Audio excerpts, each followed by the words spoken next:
it's Brazilian, it's a favorite. They look at their players. If you give up one of the spaces, they score. I'm so proud what they done and.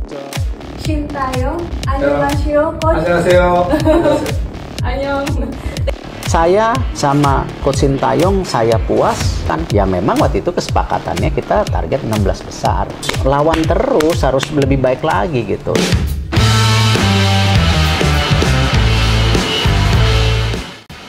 Erick Thohir akhirnya belak-belakan menilai kinerja Sintayong bersama skuad Garuda.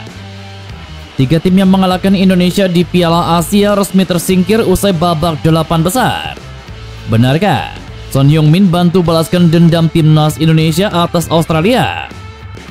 Luar biasa, Ultras Garuda mendapatkan penghargaan di Qatar.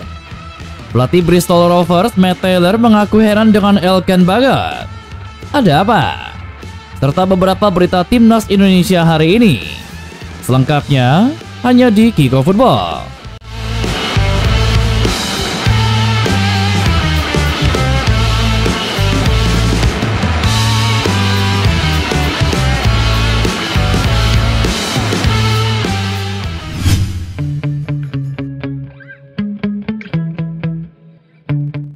Akhir-akhir ini nama Sintayong memang kembali menjadi sorotan.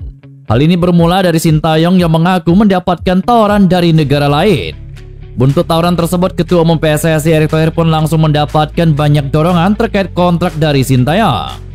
Tidak sedikit pihak mendorong Erick Thohir untuk segera memperpanjang kontrak Sintayong seusai membawa timnas Indonesia mencetak sejarah.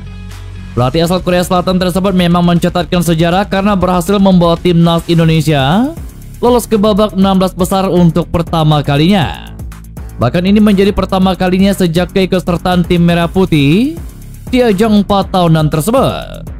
Situasi ini pun membuat banyak pihak ingin membuat Sintayong tetap bertahan di Indonesia. Tidak sedikit yang menilai bahwa pelatih berusia 53 tahun tersebut telah menunjukkan progres yang luar biasa untuk skuad Garuda.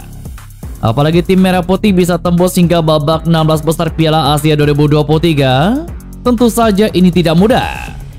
Hal ini membuat banyak pihak yang ingin Sintayong diperpanjang kontraknya. Menanggapi hal ini, Erick Thohir sebenarnya sudah menjawab sejak jauh-jauh hari. Namun ia menegaskan kembali bahwa terkait keberhasilan Sintayong di Piala Asia 2023 tentu saja cukup puas. Menurut Erick, kepuasannya ini terlihat dengan perpanjangan kontrak yang sampai bulan Juni 2024. Dalam perpanjangan ini juga pastinya ada target yang ditetapkan untuk Sintayong. Ia memang puas dengan Sintayong, tetapi hal itu tidak cukup. Hal ini karena Sintayong pun ditetapkan target tinggi bersama skuad Garuda. Tidak hanya membawa timnas Indonesia lolos ke babak 16 besar, tetapi Sintayong juga ditargetkan bisa melaju ke babak 8 besar Piala Asia U23 2024 nanti. Tentu saja hal ini dilakukan karena PSSI ingin membawa timnas Indonesia lebih baik. Salah satu tolak ukurnya yang berada di depan mata yakni Piala Asia U23 2024. Lebih lanjut, Erick Thohir pun menyinggung soal naturalisasi dalam perbaikan sepak bola tanah air. Tidak hanya itu, soal kompetisi usia muda juga mendapatkan sorotan tajam dari Erick Thohir. Menurut Erick, untuk perbaikan timnas Indonesia, tidak hanya pada pemain dan pelatih saja, tetapi semua pihak terlibat. Untuk itu, alih-alih meributkan masalah kontrak Sintayong, Erick Thohir menegaskan ingin melihat semua pihak bersama-sama mengembangkan sepak bola tanah air. Untuk itu, dalam pernyataan Erick Thohir mengatakan bahwa saat ini pihaknya tengah fokus mencari solusi untuk memperbaiki sepak bola tanah air. Ia ingin bisa memperbaiki sepak bola secara menyeluruh. Untuk itu, semuanya harus dibenahi, tidak hanya dari satu sisi saja. Erick mengaku ingin melihat timnas Indonesia berprestasi. Tetapi terkait itu ia juga bertekad membenahi sepak bola tanah air. Irak, Australia, dan terbaru Jepang resmi tersingkir dari Piala Asia 2023 yang merampungkan pertandingan babak 8 besar. Ketiga tim ini bak kena karma mengalahkan timnas Indonesia yang juga bernasib serupa, yakni set ending di Piala Asia 2023. Jepang menjadi tim paling geres tersingkir dari Piala Asia 2023 babak 8 besar setelah dikalahkan Iran dengan skor akhir 2-1 di Education City Stadium. Sorotan jelas tertuju kepada tiga tim kuat yang sejatinya difavoritkan untuk menjadi juara Piala Asia edisi kali ini.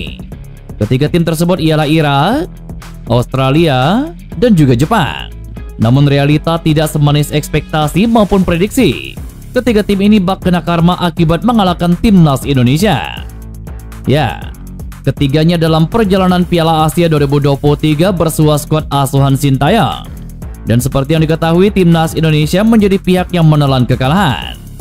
Irak merupakan tim pertama yang dihadapi Marcelino Ferdinand CS di Piala Asia 2023. Irak mengakhiri perlawanan Rafael Struijk CS dengan skor akhir 3-1. Laga selanjutnya ialah mempertemukan Jepang ke matchday pamungkas fase grup. Ini menjadi laga hidup mati timnas Indonesia untuk lolos ke babak 16 besar. Timnas Indonesia takluk di kaki Jepang lewat kedudukan serupa 3-1. Di putaran fase gugur, timnas Indonesia berjumpa dengan Australia. Seperti prediksi, timnas Indonesia dibuat mati kutu. Tim Sakura sukses menggilas timnas Indonesia dengan skor akhir 4-0. Menariknya, dari tiga tim ini tidak ada yang melaju ke babak semifinal. Irak harus puas terhenti di babak 16 besar setelah dikalahkan Yordania dengan skor 3-2. Pun demikian dengan Australia. Harry Souther dan kawan-kawan harus angkat koper dari Piala Asia 2023 setelah dikalahkan Korea Selatan 2-1 di babak 8 besar. Dan terakhir ialah Jepang. Iran menjadi mimpi buruk bagi tim tersukses di Piala Asia ini saat memulangkan skuad asuhan Hajime Moriyasu lewat skor akhir 2-1. Ultras Garuda Qatar menjadi salah satu kelompok supporter yang sangat menghibur di Piala Asia 2023. Alhasil, penghargaan diberikan kepada supporter Indonesia itu. Timnas Indonesia kembali tampil di Piala Asia setelah terakhir kali pada tahun 2007. Indonesia kemudian mencetak sejarah dengan untuk pertama kalinya mampu ke fase gugur. Langkah Indonesia terhenti di 16 besar setelah tumbang dari Australia. Namun selama perhelatan Piala Asia 2023, para supporter Indonesia tidak henti-hentinya membantu Qatar menjadi sangat meriah sebagai tuan rumah. Warga Indonesia yang sudah puluhan tahun di Qatar bersatu. Komunitas Ultras Garuda Qatar pun dibentuk demi memberikan dukungan ke Indonesia. Diaspora asal Indonesia ini juga aktif membawa pertunjukan di beberapa venue Piala Asia 2023. Di sana para diaspora asal Indonesia banyak memperkenalkan budaya-budaya Indonesia. Penghargaan ini berhasil didapat juga tidak lepas dari dukungan Indonesia Football Association in Qatar. Ada dukungan sangat luar biasa dari KBRI Indonesia untuk Qatar. Pelatih Bristol Rovers Matt Taylor mengaku heran dengan Elkan Bagot. Dia malah sering bermain di timnas Indonesia ketimbang ke klubnya, yakni Ipswich Town. Elkan Bagot kembali disekolahkan Ipswich Town di klub lain. Kali ini Elkan Bagot merapat ke Bristol Rovers dengan status pemain pinjaman dari Ipswich Town. Dia akan memperkuat Bristol hingga penghujung musim 2023. Matt Taylor senang Elkan Bagot bergabung dengan timnya.